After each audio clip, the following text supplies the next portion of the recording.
नमस्कार दोस्तों, कैसे हो आप लोग। तो चलिए, यदि आपको ये वीडियो अच्छी लगती है तो आप लाइक करें, सब्सक्राइब करें और शेयर करना ना भूलें। आज हम दोस्तों आपके साथ क्लास 10th का साइंस चैप्टर फिजिक्स से परावर्तन तथा अपवर्तन अध्याय 10 यानी 10वां पाठ है आपका। इसे डिस्कस करेंगे बड़े प्यार से। तो चलिए स्टार्ट करते हैं। तो दोस्तों, क्लास 10 का साइंस चैप्टर जो फिजिक्स से है वो है प्रकाश का परावर्तन तथा अपवर्तन।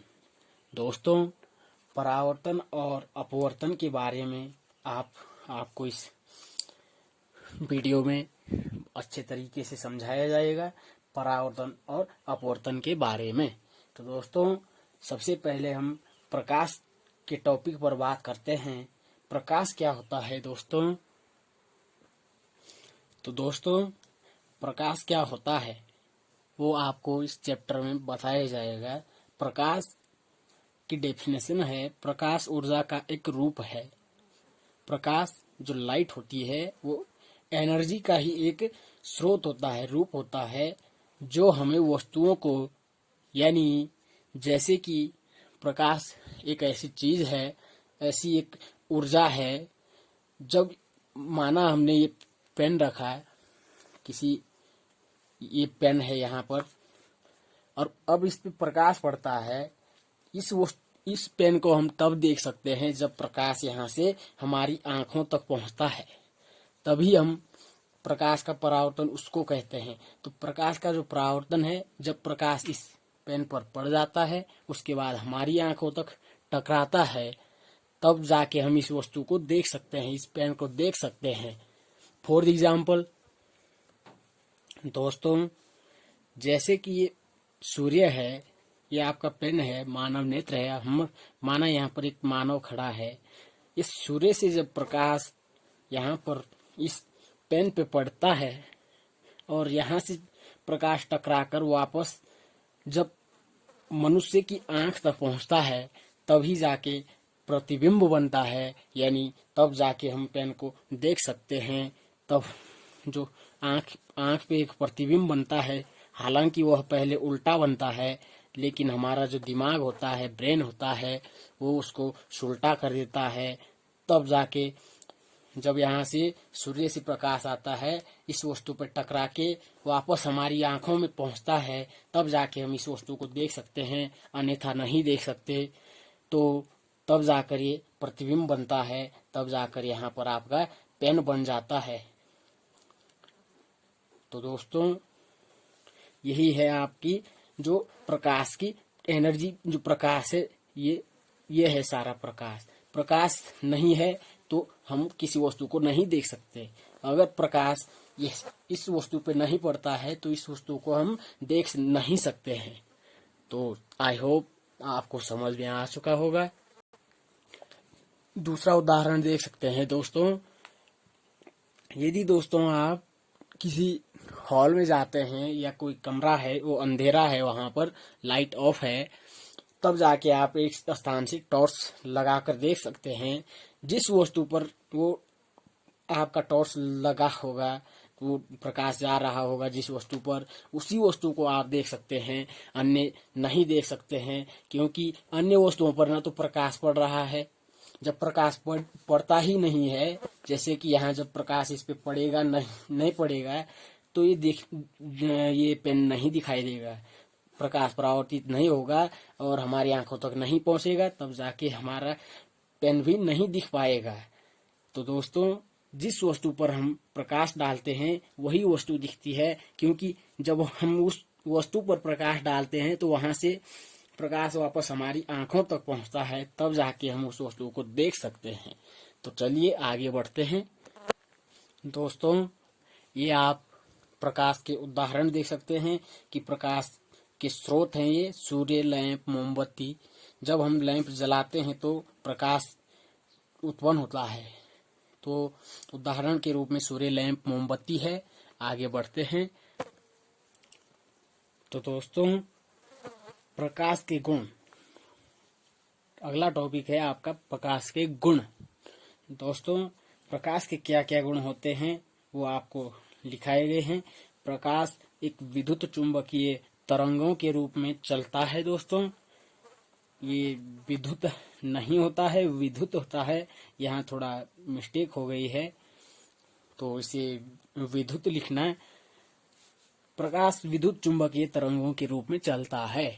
दोस्तों, प्रकाश की चाल जो है निर्वात में यानी वायु में 3 × 10⁸ मीटर प्रति सेकंड होती है।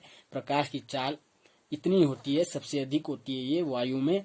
निर्वात में प्रकाश हमेशा सीधी रेखा में गमन करता है, इसलिए इसके संचरण के लिए माध्यम की आवश्यकता नहीं होती है। दोस्तों, प्रकाश हमेशा सीधी रेखा में चलता है, इसीलिए उसे किसी माध्यम की आवश्यकता नहीं होती है चलने के लिए। तो प्रकाश हमेशा सीधी रेखा में चलता है, आप समझ गए होंगे। तो अब आगे बढ़ते हैं प्रकाश के परावर्तन की ओर। दोस्तों, प्रकाश का परावर्तन ऐसे ही समझा देता हूँ आपको थोड़ा सा। जब किसी वस्तु पर प्रकाश पड़ता है और वहां से वापस लौट जाता है ऊपर, जहां से वह मतलब यदि प्रकाश पृथ्वी पर पड़ता है तो पृथ्वी पे प्रकाश पृथ्वी से टकराकर वापस जाता है, तो उसी प्रकाश का परावर्तन कहते हैं। किसी वस्तु से टकराकर वापस आना प्रकाश का परावर्तन कहलाता है। प्रकाश का किसी वस्तु पे पड़ना तथा वहीं से वापस लौट आना प्रकाश का परावर्तन कहलाता है। तो दोस्तों, इसकी डेफिनेशन लिख लो। तो दोस्तों, ये लीजिए आपकी प्रकाश के परावर्तन की परिभाषा। दोस्तों, प्रकाश का किसी माध्यम में पड़ना तथा उसी माध्यम से लौट आना प्रकाश का परावर्तन कहलाता है। प्रकाश का किसी माध्यम में पड़ना, किसी माध्यम में यानी इस पेन पे पड़ता है और उसी पेन से वो वापस लौट जाता है। यहाँ पर पढ़ने के बाद वापस लौट जाता है, उसी को प्रकाश का परावर्तन कहते हैं।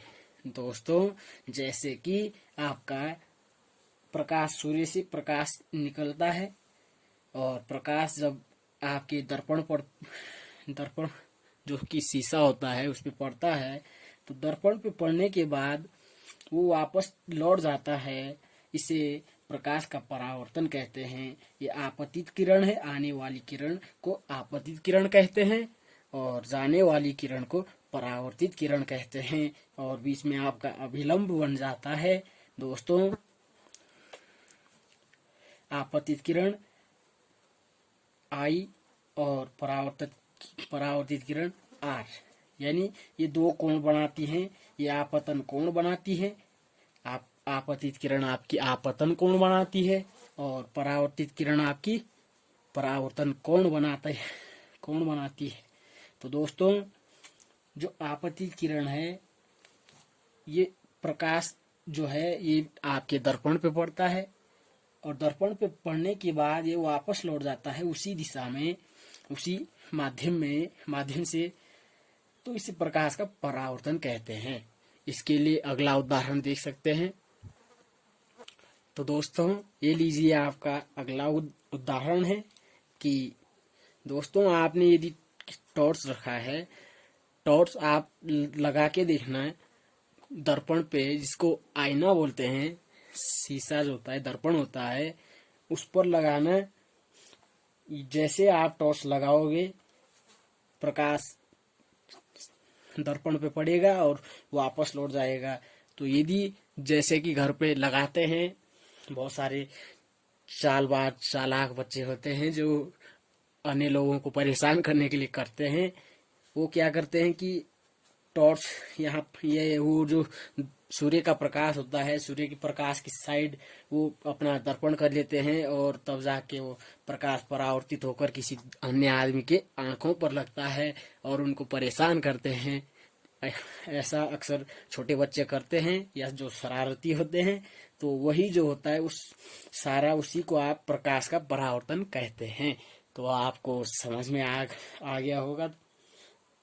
यदि आपको समझ में आ जाता है तो आप चैनल को सब्सक्राइब कर दें और लाइक कर दें। यदि आपको समझ में नहीं आता है तो मत करना, कोई जोर जबरदस्ती नहीं है। तो चलते हैं दोस्तों, आपको मैं सैंपल दिखा देता हूँ इसका। प्रकाश का परावर्तन अक्सर ऐसा होता है, जो मैंने आपसे कहा है वो होता है या नहीं, ये आपको मैं दिखा देता हूँ। यहाँ पर धूप है अभी, और हमने ये दर्पण लाया है आपके एग्जाम्पल के लिए। तो दोस्तों, आप देख सकते हैं यहाँ पर प्रकाश आ रहा है। जो प्रकाश आ रहा है उसको देख सकते हैं। अब आप एग्जाम्पल देखेंगे तो ये देख लीजिए, ये लगा दिया हमने प्रकाश। अभी आप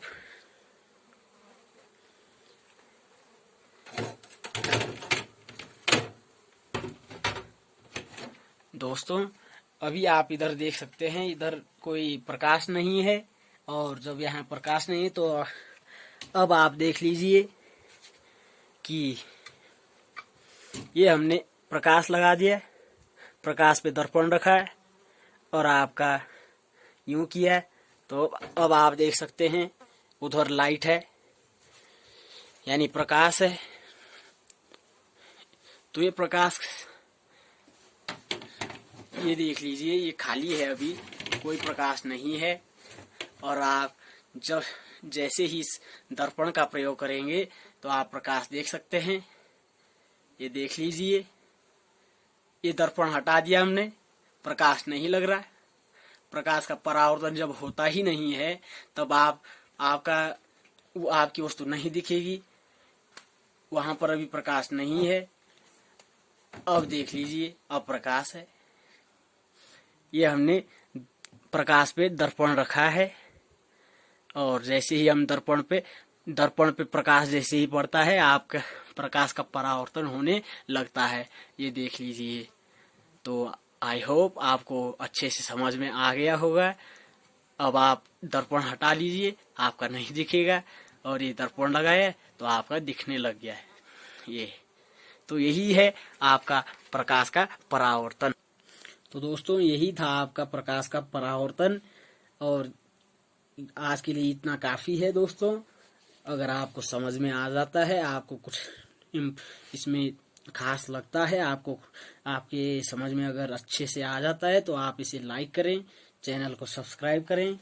और आज मैं आपके लिए थोड़ा सा प्रकाश का जो अपवर्तन होता है उसका सैंपल भी दिखा देता हूं दोस्तों।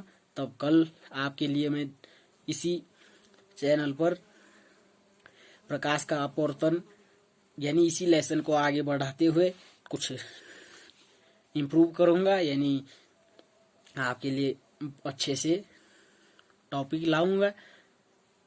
तो अभी आप सैंपल देख सकते हैं, प्रकाश का अपवर्तन का सैंपल दिखा देता हूं।